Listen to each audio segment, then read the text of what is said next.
What would be a good Glock for first-time handgun owners? The Glock 19 is a great Glock.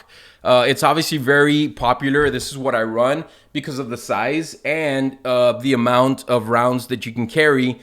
And it's a very concealable gun, especially, you know, like I'm a bigger guy. I'm 6'2", man. I weigh 235. I'm sorry, 135. Imagine that. And so yeah, it's a great gun. I love it, man.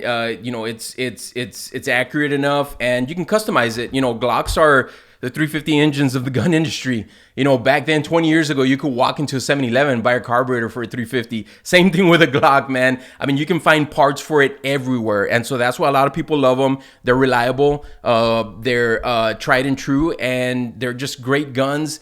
I feel that if you're gonna buy a Glock, go with that.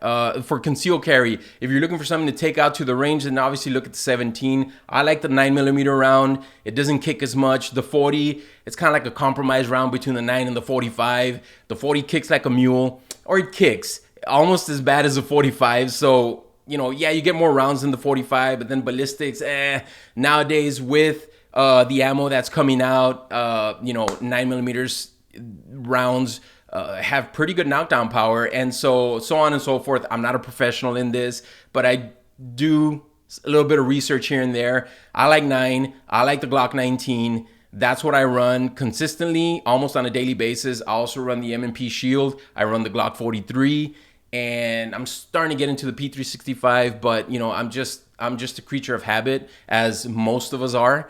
And so you get comfortable with one thing, then you start moving, and you get comfortable with one thing and you just start moving forward with that, and you just kind of like stick to that. I own a bunch of Glocks.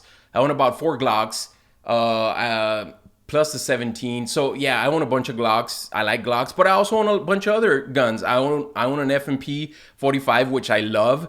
But sadly, I don't even have a holster for it. I had a custom Bravo holster for it, but I don't know what happened to it. So I don't even have a Bravo holster for it. I don't know if we ever will do a holster for the F&P 45 tactical. But yeah, and I also have other guns, man. I have M&Ps. I have a Salient Arms M&P that, it's funny, when I bought it, where did I buy it from? The guy told me that it belonged to Chris Costa. I don't know I don't know if that's true or not. Maybe he was just trying to sell me. But I didn't buy it because of that. It was a used Salient Arms, and it had an armor on it, and I got it for dirt cheap, and I like it, and it's there.